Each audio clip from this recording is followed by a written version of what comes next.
morning. Bob Corrigan, Budget. You think things were depressing before?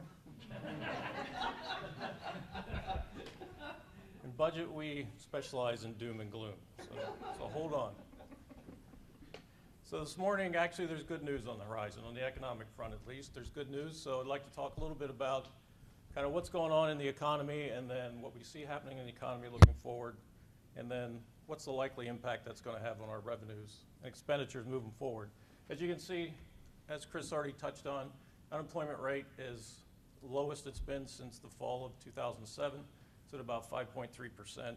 As you recall, the huge run-up in unemployment during the 2009, 2010, that was because of the burst in the housing bubble. All those construction jobs were lost. Since then, during the recovery, those jobs have not yet come back to where they were. Instead, the professional and services sector, as well as the tourism sector, has been kind of picking up the slack on the unemployment. However, as population begins to grow, people are going to need houses, they're going to need stores, all those kinds of things. They're going to need lots and lots of park things to build. So we expect by 2020, the construction industry, the number of jobs in the construction industry will be back to where it was prior to the recession. And so that hopefully will drive our regional unemployment down to about 4.5%. This shows the change in GDP, or gross domestic product, over time. As you can see, since the recession, it's been kind of up and down. One quarter we're doing really well. The next quarter we're not doing so well. We expect moving forward that this will increase to about 3 to 3.5% regionally. So as the number of jobs pick up, as the number of people moving into the area increases, the number of construction jobs increases, and so on, we expect this to increase to about 3 to 3.5%, whereas nationally this will be about a 2.5% rate. And just for comparison purposes, 3% is generally considered to be a full economic engagement, so that's generally the goal.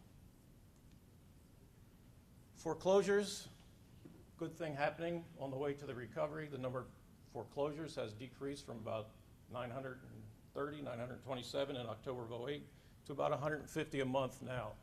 One of the things we noticed that as the economy is getting better, people's homes are increasing in value, so there's less people underwater, right? Nothing to do with rivers. So in other words, people now, in the old days, during the recession, people actually owed more money on their house than it was worth. So there was an incentive for people to walk away from their homes. Now that's flipped around. Now only about 7% of our homes in Pasco are underwater. So people are more likely to stay in their homes, pay those homes, and it's driving the number of foreclosures down. Inflation, good news, inflation's remained low, below 2% for the past few years, and this has helped us internally keep our budgets low because there hasn't been this huge increase in prices just due to inflation. One of the reasons inflation has remained low is because energy prices are remaining low. And the Department of Energy expects that the price for a gallon of fuel to remain less than $3 for the calendar year 2017. Here's a great chart. So this is the yield curve. So you can see this is the yield or the earnings on U.S. Treasury bonds. And we use this curve, this chart, for two reasons. The first is it's kind of a leading indicator on telling us what's going to happen with interest rates. So as you can see in the 10, 20, 30-year bond level, let's see, does this thing work? No. So as you can see, this is us right here. That's the latest as of December of 16. And that's the earnings for each one of those bonds. And the reason we can use this to predict what's going to happen with our interest rates, as you can see, as this line moves up, interest rates will increase. And so in 10, 20, 30-year mortgages, or 10, 23, 20, 30-year bonds, those are the kind of the areas where we're borrowing money for capital. So our capital increases, our capital costs will increase moving forward just because of the increase in interest rates.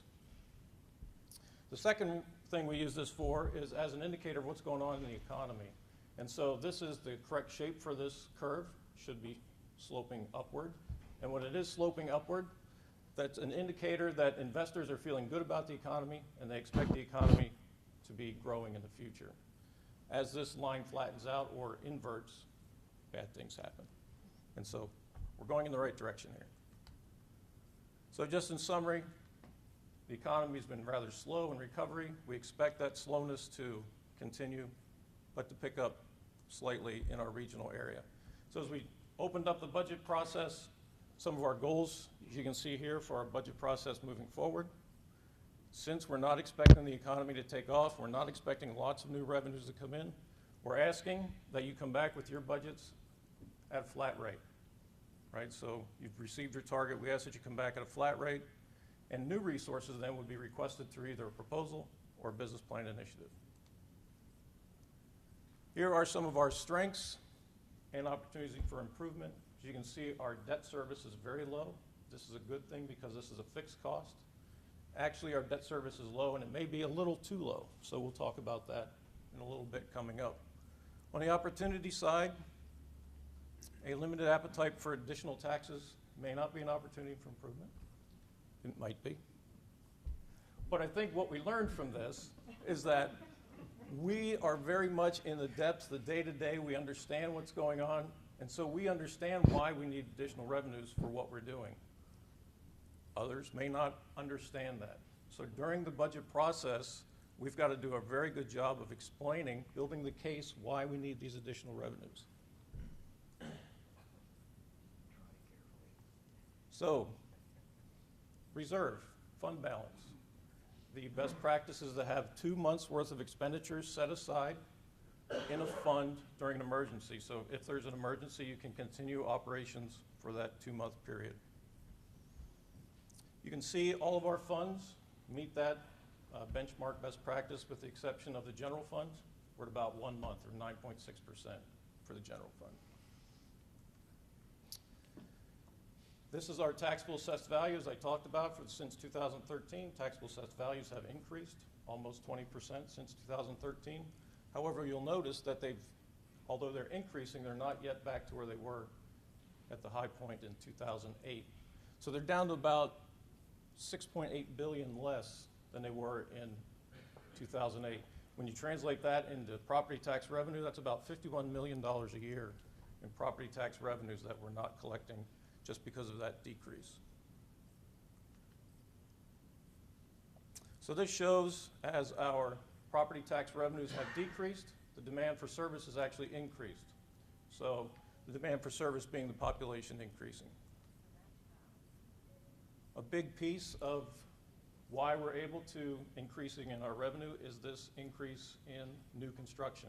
We see it all over the county based on activity, permitting activity and so on. We expect this new construction to continue.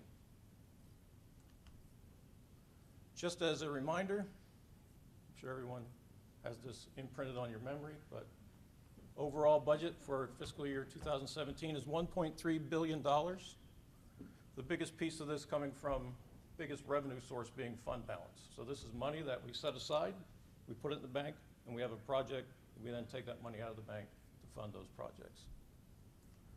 This is where we're spending our money. Again, reserves is the biggest single piece. We're taking money out of reserves, we're taking money out of the revenue stream, putting it in reserves, so when we need that money, moving forward, we have that money. All right, let's talk about the general fund. One of my favorites. So this is the general fund, about $300 million. You can see the largest revenue source is ad valorem taxes, about 54%. We expect the revenues, that revenue source, the property taxes, to increase 6 to 7% in fiscal year 18. So it's increased 6.5% on average the past couple of years. We expect that to continue. Keep in mind that regardless of how much the value of your home increases, the taxable value of your home can only increase by 3% or the rate of inflation, whichever is less. So last year, the rate of inflation was 0.7%, right? So even though that our properties are increasing in value, we're not capturing all of that value increase in our property taxes. A couple of other major revenue sources. We have the half-cent sales tax. We expect this to increase by 6%. An interesting tidbit is that this is a shared revenue with the state. So the state defines a shared revenue as They collect the money, and they keep 92% of it. So when you go home, tell your spouse we're going to share the paycheck. So we expect this to continue as population continues, as spending increases, and so on. Ralph, we're here. I noticed yesterday there's a couple of bills before the legislature that will actually create tax breaks. So there's one that will limit the amount of sales tax on boats. There's another one that will exempt sales tax on diapers. So all of these things are now, if they pass, will be working to reduce the amount of sales tax we get in the future. Ambulance fees, we expect this to increase by about 4% just because of the number of transports, the increase in the number of transports. And then down below we have another shared revenue source, which is made up mostly of cigarette tax.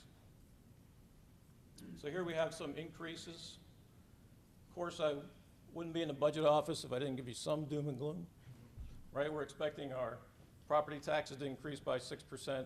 You notice some of those other major revenue sources increasing 4 to 6%.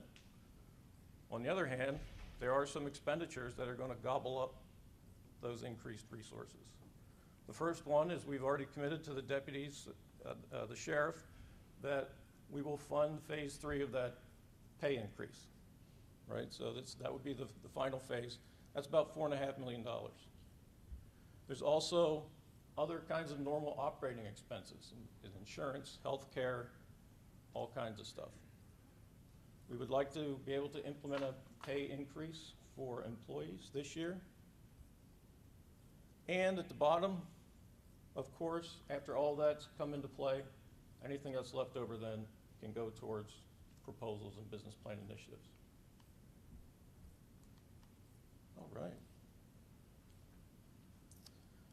You see in the center here, another piece that eats up that revenue is that of the increase in the property tax revenue, 1/3 of that goes to the TIF, tax increment financing.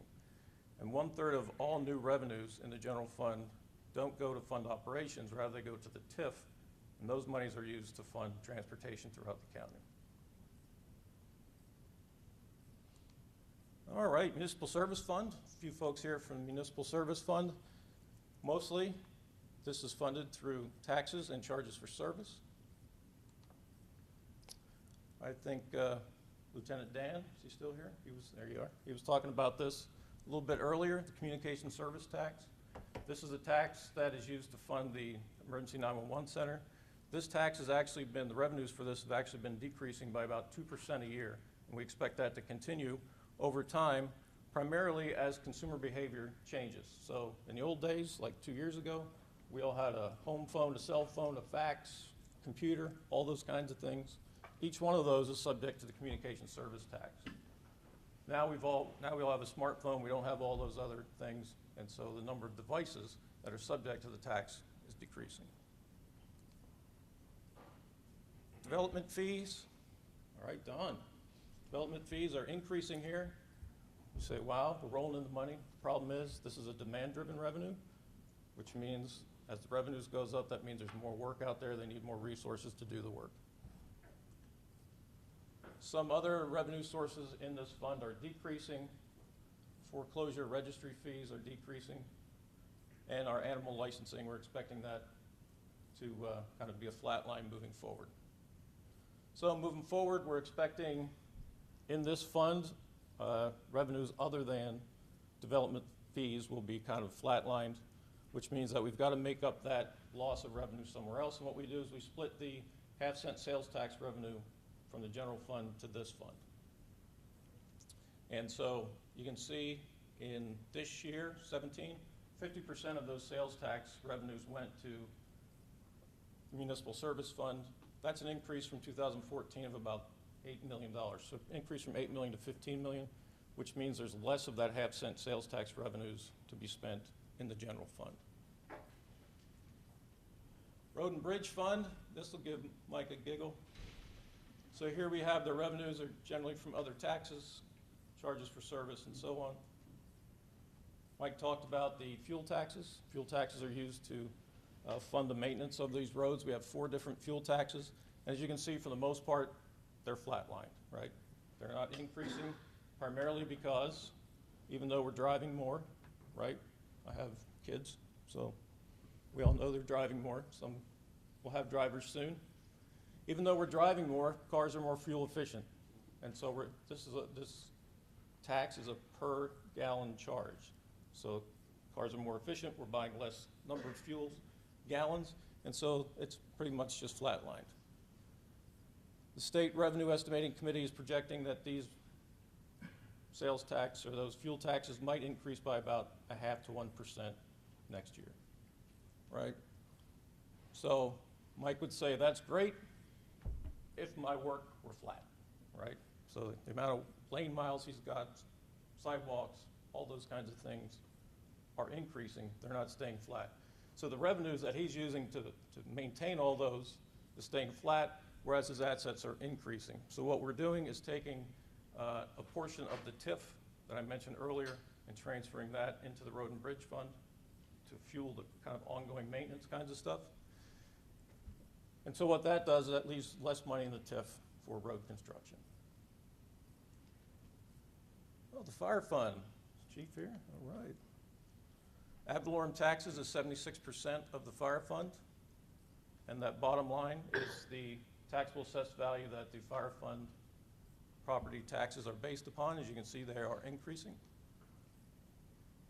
Just a little juicy little tidbit to share with your neighbors. There are two funds who get most of their revenues from the property taxes. That's the fire fund and the general fund. When we combine those two funds, 67% of those budgets goes towards public safety. 46% going to the sheriff, 20% going to fire rescue. Misdemeanor, sorry. You get a little piece of that pie. So the good news is we have more money in the fire fund.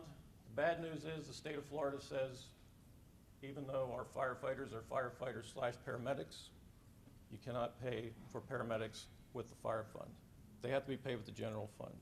So even though our facility master plan says we're going to need about 2 fire stations per year to keep up with demand, we have the money to put the firefighters in those stations, being able to afford the paramedics, ambulances, and so forth.